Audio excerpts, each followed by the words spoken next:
I got into several altercations today, and I don't want to get into that one. Every happy family is happy in the same way. Right. And then I had a meeting with colleagues today, and it was unpleasant. It's unpleasant, Anyway, unpleasant but not consequential. Anyway, hello, people. And when I wrote to you about feeling psalm fatigue, I wasn't really even being that facetious, because Tikva and Ed and Michael, who I don't think you have met, we're meeting every morning learning a psalm or two. It's good, but it's just like I'm swimming in it a little bit now, And I'm not and the truth is I'm not as fast as they are, so I can't do it as quickly as they can, and it's amazing because they have this WhatsApp chat where they're constantly talking back and forth about psalms, and I'm trying to catch in my breath anyway. But with that said, let's learn. So let's start with, as I said, for anybody who's a teacher, if you're a beginning teacher, it's always good to have, even if you're lecturing kind of bal peh, it's always good to have a text in front of you. So just in case you feel like you're not doing well anymore, you have something to focus on. Just kind of like it's like a life raft a little bit. When I was a beginning teacher, I really needed it a lot.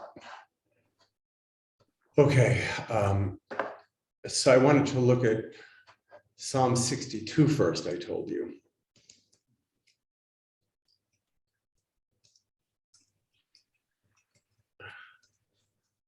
And really, because even though we've been learning Psalms and really being almost like new critics, which were critics of the 1950s, and the critics that came before them were very interested in history and context, and the new critics were just very interested in reading the text by itself. They wanted to throw everything away, just read the text.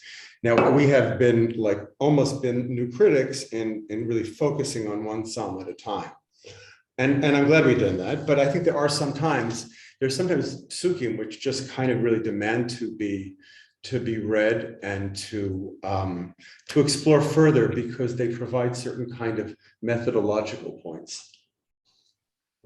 And what I mean by method is the Midrash is very, very often in discussing its own practice, which is how it interprets things. I guess that would be kind of like that would be meta, right? Kind of meta discussions of what they're doing. And there's a verse here, which is the verse that I told you. I know it was line. I don't remember what I told you. Which line was it? I think 12. And Sanhedrin 34a, right? No.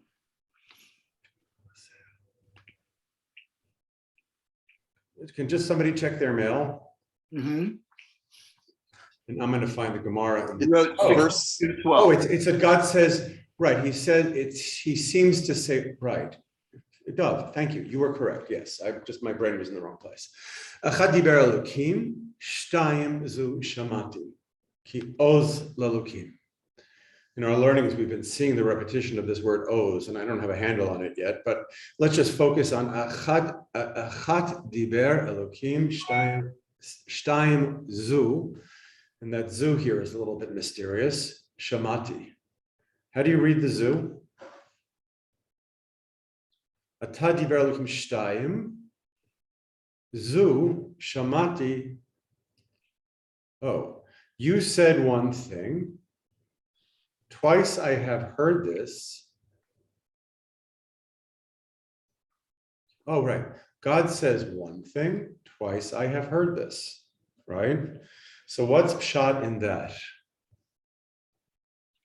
God speaks once. So here the psalmist is going to really give those people who are the midrashis the license to talk here, because this really is mysterious. What does it mean that God speaks once and twice I have heard?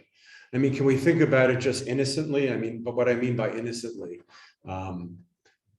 even if we know what the Midrash is, can we think innocently about what that might mean? You know, what are the possibilities? I'm trying to go back to, like, I want to just feel the pshat. I want to feel the drush, really. So what does it mean? I hear it could be temporal, right? God spoke once and I heard it twice, like one after the other. The alternative is that God spoke once and I heard two things, right? That seems to be what it's saying. That seems to be the pashtut of that, right? So what does that mean? What is the psalmist telling us about language?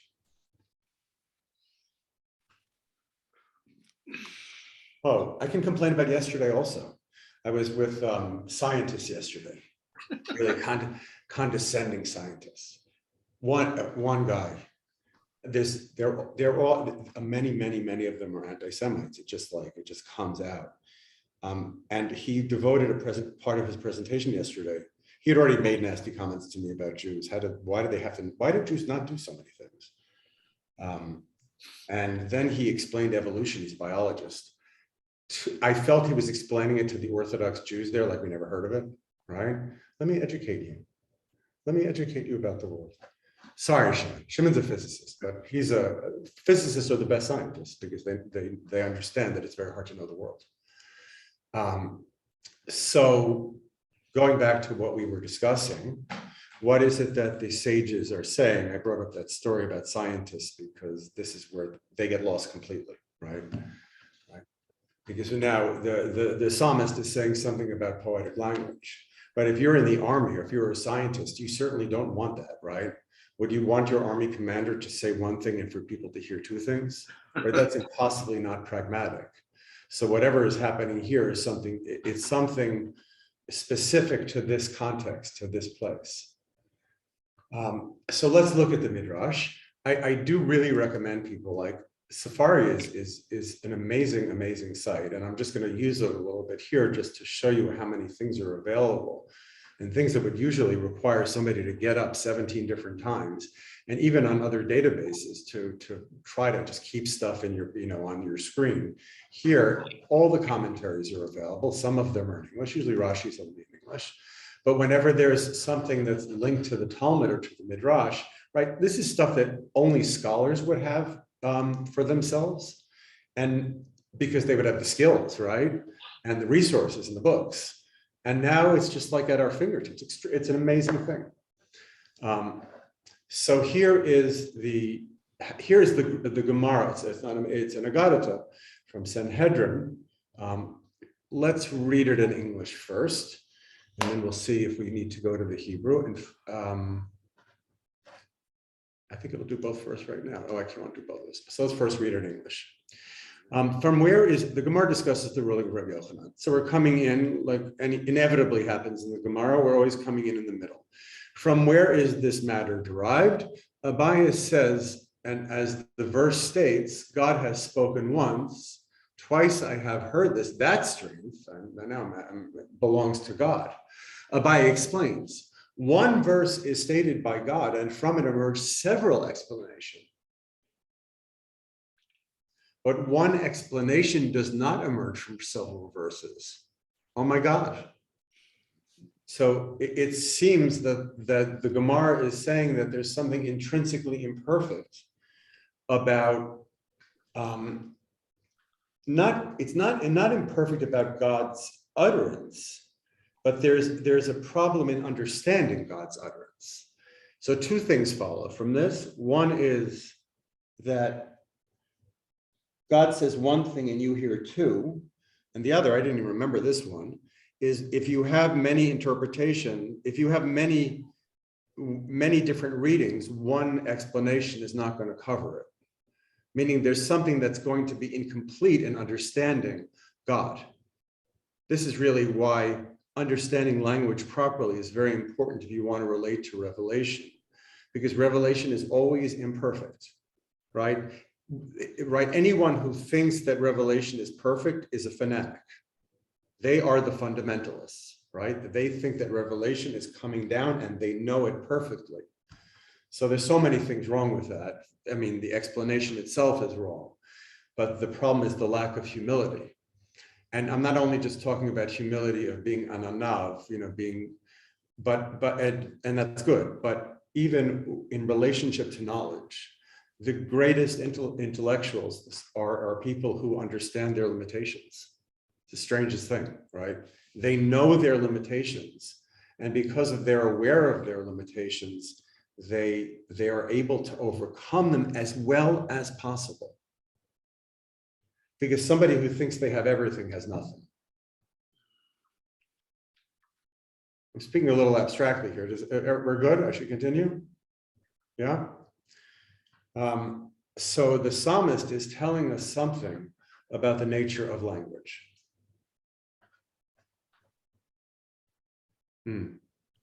All right, and here we get this is the famous part. Alternatively, the school of Rabbi Yishmael taught that the verse states, it's a different pasuk, is not my word like as fire, says the Lord, and like a hammer that breaks the rock in pieces. Just as this hammer breaks a stone into several fragments, so too one verse is stated by God, and from it emerge several explanations. I think we should just look at this at a bigger text. Let's see. Wait. Professor, could I say something? Okay. I'm Helene. Okay, so you made me think that Achat could be like Torah Shebichtav, and Shtaim could be Torah Shebal Peh. That's very okay. That's fancy. I mean, and I'm sure I'm actually quite positive, Helene, the Gemara probably says it someplace. But I'm interested in looking at more locally. Which one was it? I'm in which Midrash was it? I'm on Sanhedrin 34a. That's right, yeah.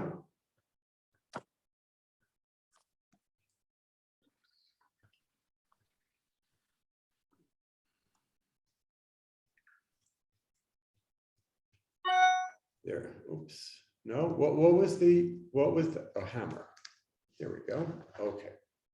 So where is the Hebrew here? Mina Hani Mili. Let's just go back just to understand it, right? From where are we learning this? Amar Abaye. We're in the middle of another discussion. Dekra achad diber ar pasuk Elokim shtayim zu. Okay, and he ozahim mikra echad yotze lakamatami. One verse comes out to a lot of reasons, a lot of different perspectives. Ve'ein tamachad yotze mikamak mikraot. Dira Rabbi Yishmael. Debei Rabbi Yishmael now they learn differently. Uka pashtit yofetzet sela ma patish ze mitchalek lekama nitzotzot af mikra echad yotze lekama ta'amim. Let's just learn the metaphor here. Just as a patish, a hammer. What are we saying is yifotzetz? What does that mean? Come on, see. Shatters. Just as a hammer shatters a rock. So we now have the simile. We're being prepared for the comparison. Gemara actually gives us the comparison. Mapa teaches that mitchalek lekama nitzotzos. Just as a hammer breaks things, or mitchalek spreads things into many sparks or pieces. What does nitzotzot mean?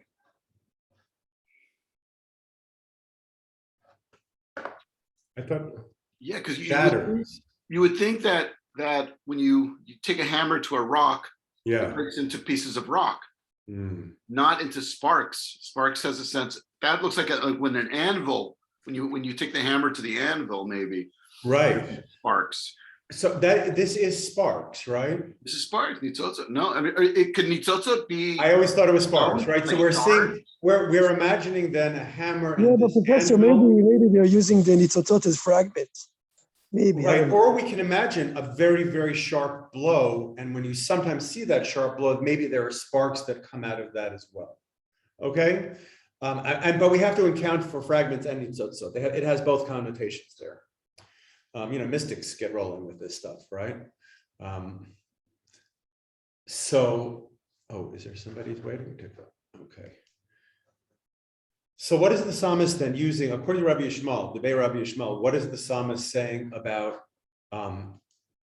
about language, about divine language.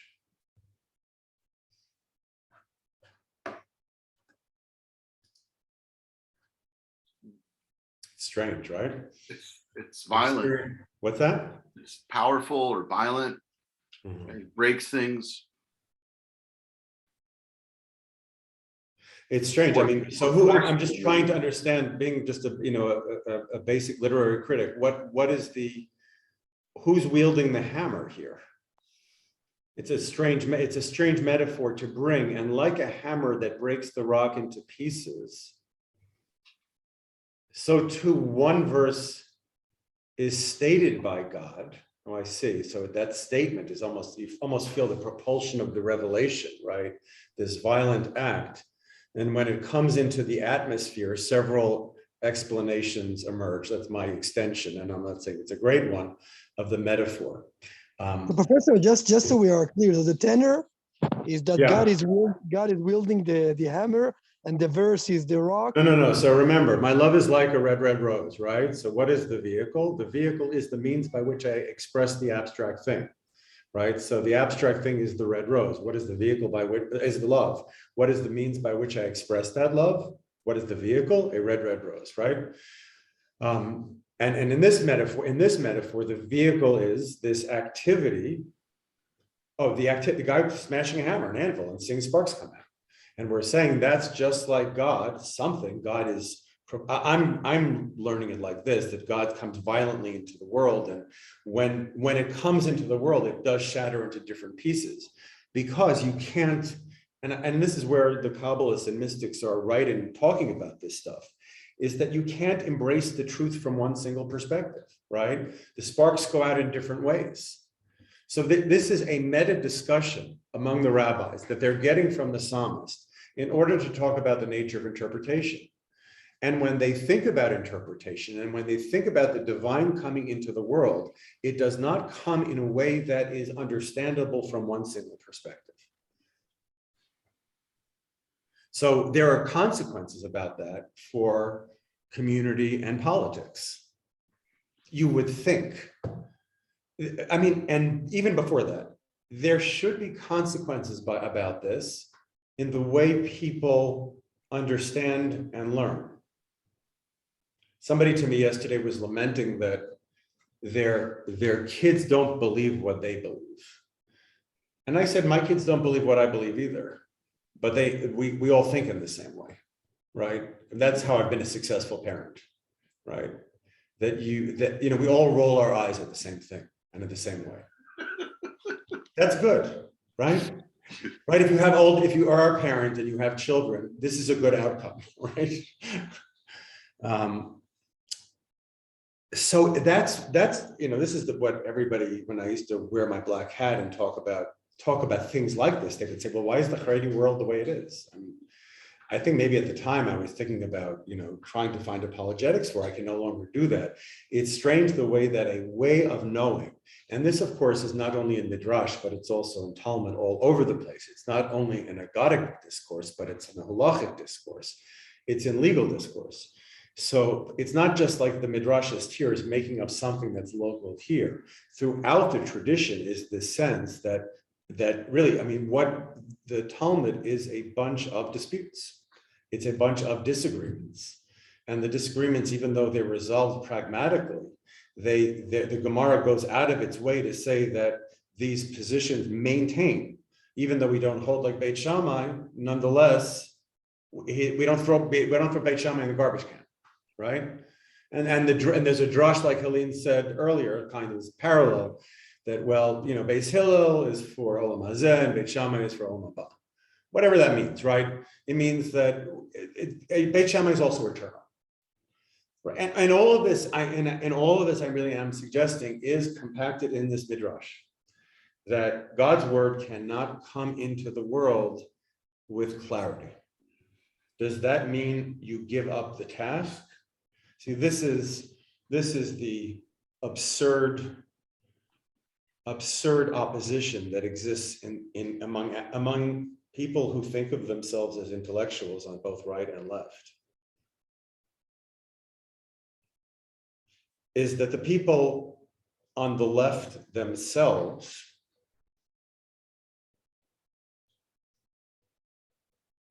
they themselves believe that because interpretation is hard, and because there's indeterminacy, and because I can't be sure, that means giving up on the truth. I mean, people certainly on the right will say that about people on the left, right?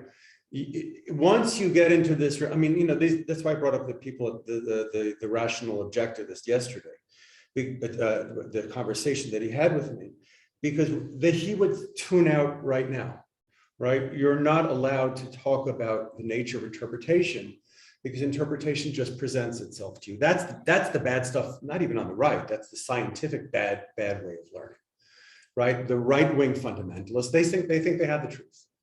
So the tragic dichotomy is the all or nothing. You either have everything, and if that's the dichotomy also, it means sensible people like us, if people who are claiming to be God's people are claiming that they have the truth in an unambivalent way, or an unambiguous way, we look at them naturally with skepticism. We don't want to be with people like that, because that represents a betrayal of our sense that you can't know the world so completely and so fully. But it does not for us mean retreating into the camp where saying, because I can't know everything, I don't know anything. And that's kind of where we are right now, right? And I see this among young scholars in America, that there's such reluctance to say anything, right? Except for just repeating the jargon and putting some new variables in. There's just a real fear. And I think it's tragic, really, because I think there's a real fear of belief. And the fear of belief is that fear of belief gets reinforced by idiots who speak in the name of God, right? Fear of belief. Pardon me? Fear of belief Well, the fear of belief it's reassured by that. Meaning there's a general fear of belief, right? Because belief is very, very hard. And I can modulate my fear of belief by just looking at the people who do believe and saying they're so stupid, right? And I know these people because I live among them, and they're not so stupid. They're not, whatever the sociology of the Haredi world is bizarre. Because Haredi people, this, Ronnie, right? They have a sharp edge, right? It happens with sense of humor. Cynicism and a certain cynicism about the world, deeply cynical, I think. Right. It's So weird. that makes them kind of, people you want to hang out with, right? But the people who speak for them, I mean, this whole orgy with Rav Chaim Kanievsky, I mean, whatever, he was a great person. Danielle had a great tweet about him, right? I was admiring, because there was so much trashing of him like I'm doing now. And Danielle just said, well, as far as I know, what were the things he learned 17 hours a day? He eventually came around on COVID. And what was the other one?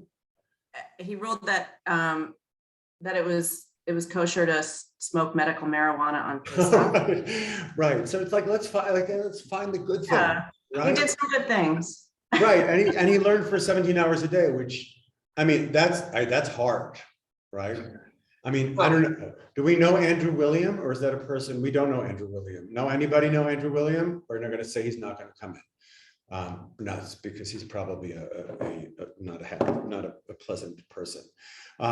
So, right, and fine, and he was a great person, and he deserved kavod, but it's symptomatic of why do people need popes? Why do we need a pope?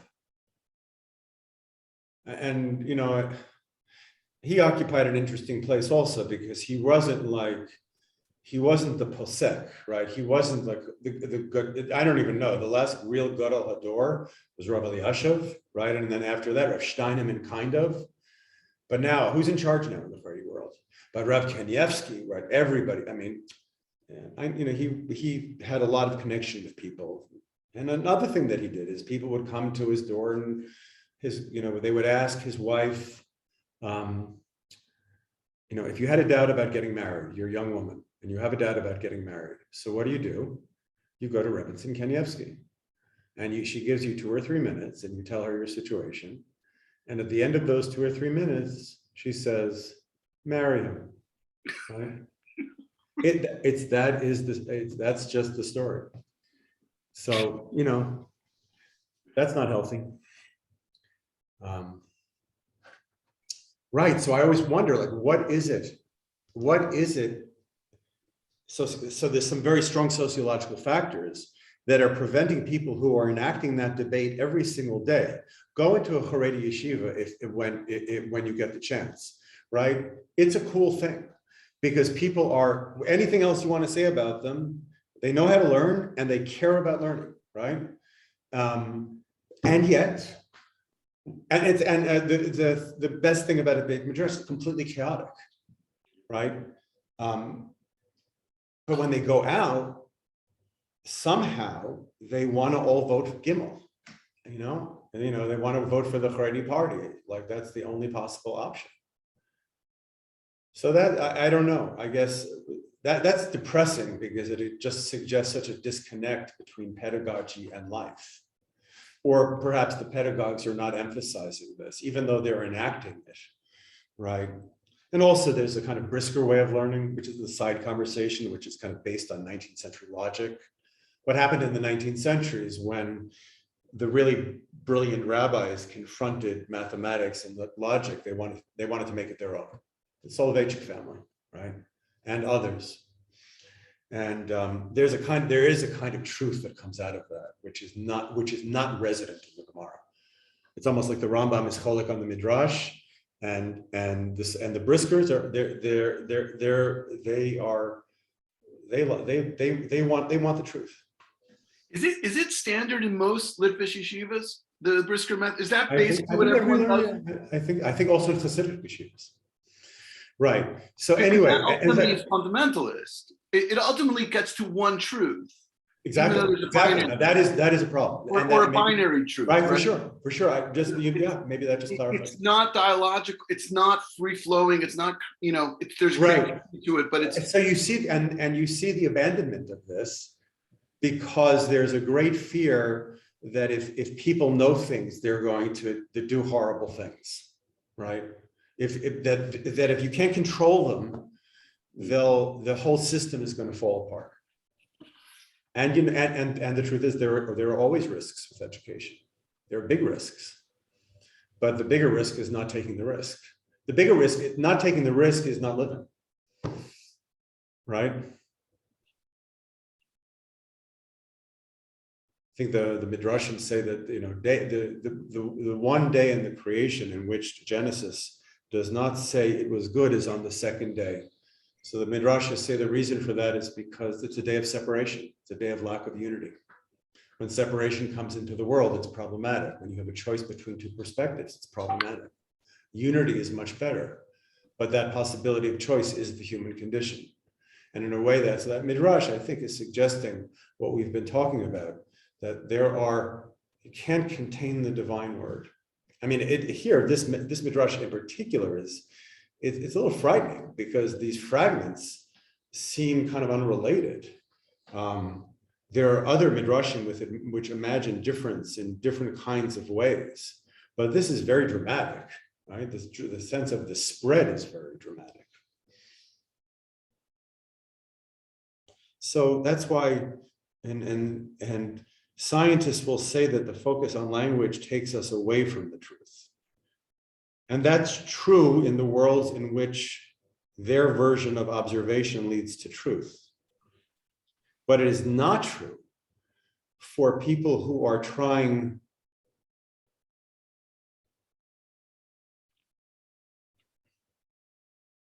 so the emphasis is not on where I get. The emphasis is on process.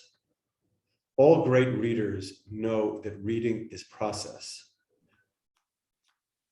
I might have even quoted this Milton before in this context. Milton says in his tract against censorship, he who thinks he is to pitch our tent here, that person is very far from the truth. So here's Milton, who I think by any lights we would consider a fundamentalist Christian, but never mind that at the moment.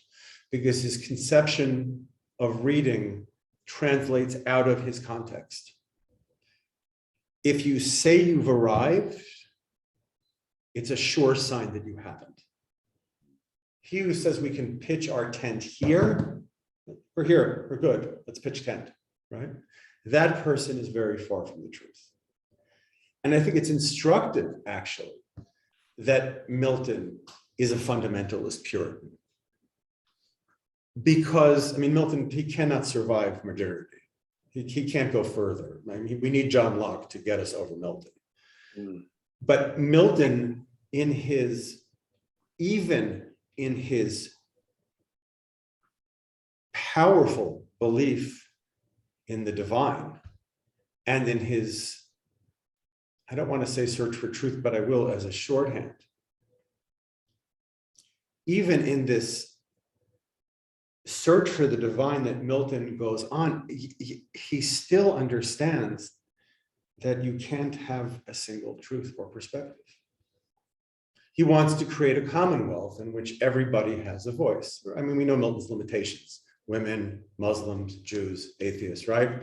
However, and this is what I think it's very important, we're saying we're going to try to just take that perspective out of Milton, not for the state of Israel, not for America, but maybe for the communities that we make, right? In which we give everybody a voice, where everybody has a voice. And that, I asked before, what is the relationship between interpretation and politics? And there's a very clear relationship between it. Because if you understand that the importance of voice, and why do we need voices? Well, there are all of these different perspectives, and God needs our voices in order to bring out the truth of Torah. I'm sure everybody knows the Midrash that, what's the pasuk? 49 ways of learning Torah, right? Oh, Moshe Rabbeinu, right. So there are 49 ways of learning. All right. So there are 49 ways of learning a machloket, right? The idea is if you gave Rebbe Meir an impure animal, a frog, and put it in his hand, somehow he would figure out a way to say it was okay, it was kosher, right? Because the power of his interpretation was so great, right? So the Gemara says 49 ways to matir, 49 ways to usher, to make prohibited and forbidden. And then there is a very interesting dispute among the Rishonim between the Ritva and the Marshal. One's a Rishon, one's an Achron, whatever. The Marshal says, what is the reason that, why is it that the Torah comes into the world in these different ways? And the Maharshal says, because everybody sees the world differently. He says at a great length, but that's what he says. And the Ritva, who precedes him, says that Moses went up to Har Sinai at the time of revelation. And then at the time of revelation, God told him all of the 49 ways to prohibit and 49 ways to permit. Do you hear those two explanations? One is, it's how you look at it. The other is, there was this original revelation, and Moses got it all at the very beginning, and then he handed it out. The Ritva actually says, he gives one, that's his one shot, which just seems unsatisfying. And the other one is that there's a secret and he can't tell people, which is probably what the Marshal says, right? Now, so one emphasizes what we would call the subjective, right? The Marshal. And one emphasizes what we would call the objective. This very dispute that they're having is a species of what comes out of this Gemara. These are the words of the living God.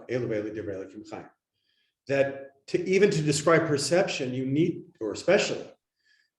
to understand that there's always a kind of dynamic between subject and object. Shivim panim laTorah. It's an interesting metaphor, right? Shivim panim. So of course, the translation in its pashtut is aspects, right? Shivim panim laTorah. But it's also faces. Chazal, they're so brilliant that they create this kind of poetic equivalent. The faces of the Torah are revealed through the faces of people. So it's not only a politics, it's also a psychology, because it makes a demand on people to live a life that is responsible to divine revelation. And that it's not only people, it's not only the guy in shul, right? It's not only people with black hats. I am responsibility to revelation, I'm responsible to revelation. What does that mean? I understand there is something divine in the world. There's more to heaven and earth, my dear Horatio, than exists in your philosophy. Hamlet to Horatio right before he dies. And that's in the beginning.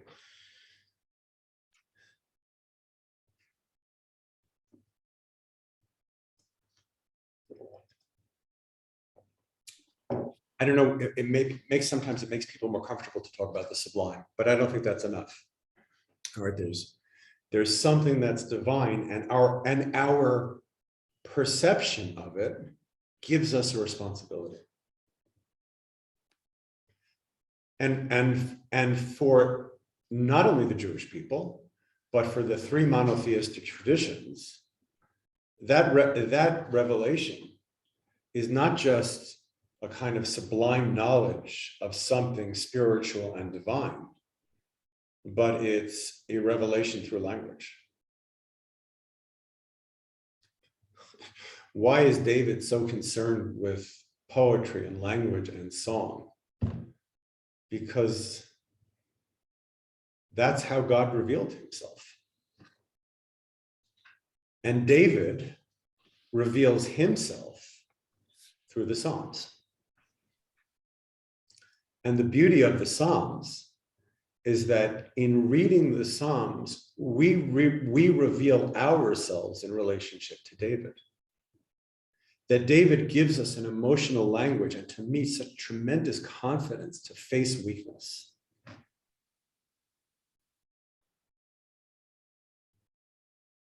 I think more than any book that I've read, and this David really changed the way I live.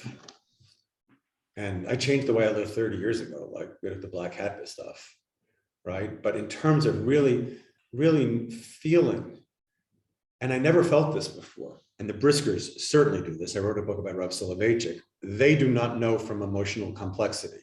I mean, they're emotionally complex, but they don't have language to deal with it.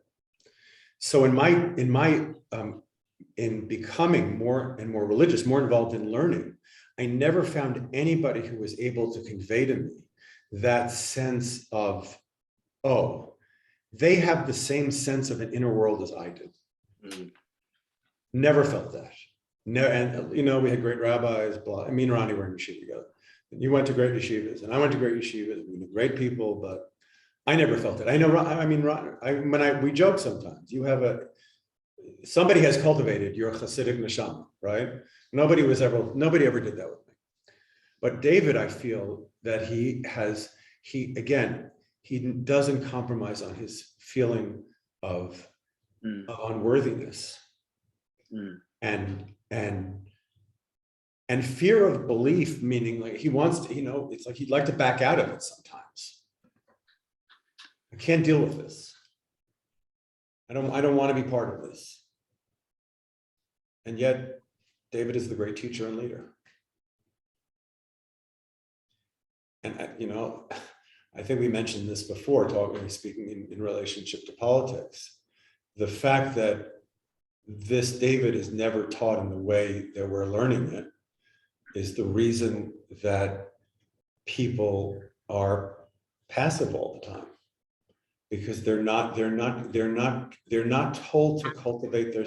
It's not that they're not told to cultivate their sense of self. They're not given the language to do it. And David gives you a language and makes you feel like you're not a freak. Honestly, it's not taught. It's you zach to him. You don't just say that. And you know, It's chanting, and it's become a mitzvah. You buy the Tehillim book, it's got the bracha in the beginning. Maybe it's in Chazal, I don't even know. But whatever people are doing now, it's a kind of affiliation that's enacted and internalized. That's all it is, right? I mean, you feel like I'm affiliated now. I just said that. or it's like a Zen practice. You just say the words. Okay, good. That's done l'chavskut, as you do. So learning that one pasuk, right? It makes us sensitive to the multiplicity that's part of midrashic practice. It's always up to you to bring the past into your world. And that, not in the past, to bring the divine into your world, to bring the sacred into your world. The sacred is not for other people. That's another thing that we have, the problem in the world, right? Oh, he's such a gadol. Ronnie, you and I were in that world. Were you ever in the Haredi world? Not like me yet. Not really. It's such a gadol. My brother-in-law, my brother's-in-law. Such a gadol, right? And it's just like, oh, I live near the Amshanaber Rebbe, who is a very interesting figure.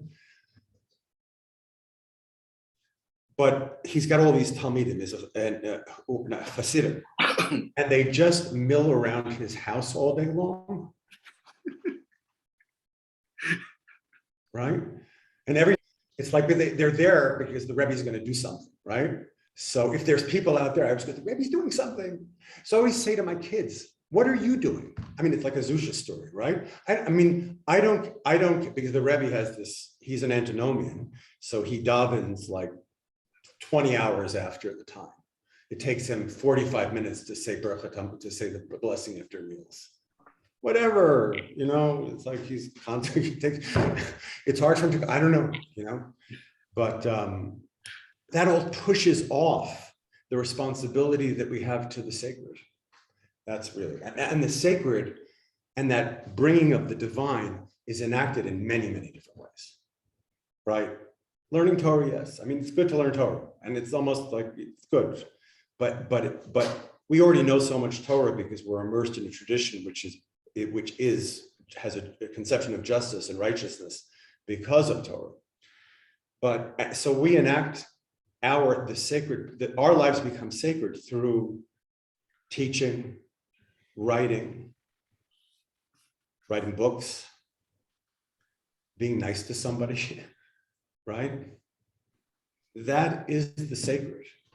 It's so often downgraded in relationship to something which is better. Tikva just raised her hand. Tikva inspired me this poem. She gave Mishloach Manot, these little boxes, to like 25 bus drivers, right? So I gave my Mishloach Manot to the guard at the university, 1 beer and 2 cookies. And there were 3 of them. And they were far happier than anybody who got dumped on them, this, giant thing of, regiftable, goods, right? So that's also part of it. And it's not also part of it, that is it. And I think we have to all of us look at ourselves as teachers. And you're teaching not only what you know, but you're teaching that way of humility and generosity. Right? It's hard because people around you are such assholes, right? Sorry. No, listen, does David say nice things about his enemies? Does he? I don't want to kill mine, right? But it's a very hard to maintain that generosity, but that is our task. I think we can learn that from David. What's that? I think we can learn that from David, though, because he doesn't treat his enemies very generously, but he has so much generosity and understanding for Shaul, who is so complex and he understands that this man is chasing him, but is also not chasing him from a place of ill will, but from a place of sickness, and he's able of understanding this complexity. That's just very, very interesting. That this is from Shmuel, not from Psalms. Yeah. No, good. That's right. So, no, it does mention in Psalms several times. David says, I didn't even take advantage of my enemies. I could have and I didn't, right? So there is that aspect as well. So yeah. And I think, one second, and I think all of this really comes out of this interpretive principle. The most famous place in which this idea of multiplicity expressed is a Gemara in Eruvin, 13b, where Beit Shammai and Beit Hillel are arguing back and forth, and at the end, a bat kol comes out and says, "Elu ve'elu divrei Elokim chayim," right? So that Gemara in Eruvin is the most famous place where such a Gemara occurs. What was I saying? It's getting a little bit late for me. I'm losing my focus. What was I saying? I interrupted Tikva to say something important, and I forgot what it was. Multiplicity, something. All right. So why do we paskin like? So we paskin like Beis Hillel, right? And so the Gemara asks, well, why do we paskin like Beis Hillel? And it answers because Beis Hillel were sovel, they were patient, and they always wanted to hear the perspective of somebody of Beit Shammai first. I guess I really understand sovel now, because sometimes it's very hard to listen to the other perspective. And Beit Shammai, Beit Hillel would say you first. And that generosity, this is another thing, I think we get this from Christians. You don't always have to feel like 100% great when you're being generous. If it hurts, it's okay, right? I'm just thinking, I'm just trying to decide whether to accept somebody's apology. My feeling right now is no. But I'm wondering if this is going to change my mind. I don't know, you need boundaries also, right? Yeah, anyway, so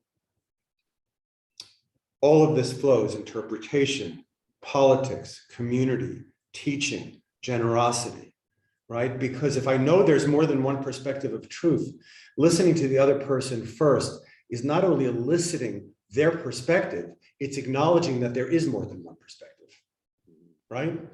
I want to hear you. I want to hear your story. It's more than I want, I need. For sure. Right. And that's interesting, see. And then for us as people who are building communities, the question is, how much can we expect from the communities that we're in? Now, I don't think we can have one person say to another, I need to hear your story. I don't think we're in that. I mean, Beit Shammai needs Beis Hillel, because if they're not together, they don't know the Torah, right? Because they only have a partial perspective. So they need each other. But if you're building a community of different people, religious people, not religious people, Arabs, Muslims, Christians, Jews, can you expect, and this is why I'm saying about teaching, the only way to imagine the possibility of other people wanting to hear each other is to enact that in your daily life. And if you can do it in relationship to other people, to students, to family, to friends. Friends are always hard, family is always hard, everybody's hard, right? But if you can do that in some way, that is rendering the world sacred. Remember, we saw that psalm, that God fills the world with his chesed, I think, right? It's exactly what we're talking about right now. And we said, it sounds like the immanence of chesed, God immanent, and it's not. And the Radak said, it's because people hear the word of God and they go out and spread God's name. Chesed. I feel like my group, Tikva and Ed and Michael, we're reclaiming words, right? We're making them make sense to us. And chesed is not, it's like, you want to do a mitzvah, right? I mean, when I was first becoming religious, and people would say, do you want to do a mitzvah? I wanted to kill myself, right? So we are all as a group together, we are reclaiming the complexity of the language of the spirit. I worked in a Haredi school supplies store at a certain point, and they had stickers for teachers, and one of them was I did a mitzvah. Was what? Was I did a mitzvah. Yeah. Okay, whatever. If you can do it with your kids and caption it in such a way that it doesn't feel creepy to them. Great. I can do it with my grandchildren. Couldn't do it with my kids. My grandkids I could do that with. All right, people, does anybody have, I thank you for, this was just like a fun thing for me. We didn't really do 65. We did one verse in 62. And this is, by the way, how Briskers learn Torah, because there is really a sense of the infant, and the Briskers have something right? Because they want to see everything. They want to extrapolate out of everything in the end, but they want to see everything. So we're just enacting that. And I'm grateful for your presence.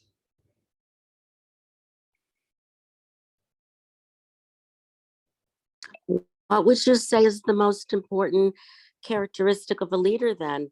If he can't be a fundamentalist and he can't be too strict? No, Helene, we're not fundamental. We can believe in God. As soon as we understand the complexity of the human personality, as David shows us, we can no longer be fundamentalists. The first people are fundamentalists first and foremost in their own psyche, right? If you're a fundamentalist with your own psyche, then you will create a world that looks like it, right? So we don't, that David said, and David is saying, you don't need to do that. You don't need to be a fundamentalist to be a religious person. You can actually experience doubt. You can actually experience fear. You can experience all of these things. It's okay. And he still embraces his mission. And So David is saying, and David is, I said before, every person is a midrash. Any person who reads Psalms becomes a midrash on David's life. You become affected by his language. You yourself become a means of a kind of revelation and teaching. And that revelation and teaching really is, part of it is also not, I'm going to be non-defensive, right? I'm going to allow you to talk. And when you say things that really irritate me, I know people say things. When you say things that really people shouldn't say, I don't reject you out of hand, right? I stay with you because nobody arrives into a classroom perfect.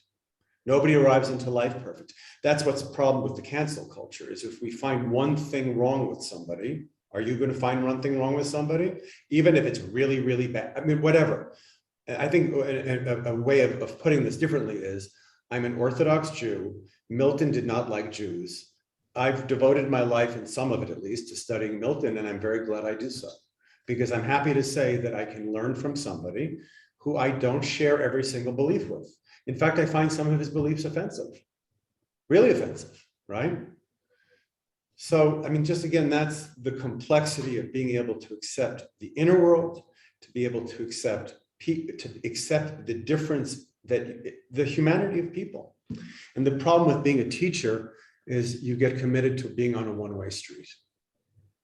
And that's hard because people will not give back. And in some ways you don't want them to do because you're giving to them. I mean, you want them to learn to give themselves, but that's the nature of a teaching relationship, right? The teacher gives. And there is a certain asymmetry there. And that can be very hard. That's one of the challenges. That's why great leaders are great, because they get over that.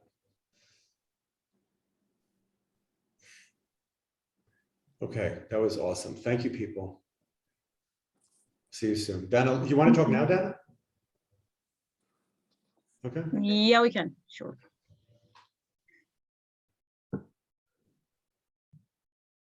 So let's stop recording, shall we?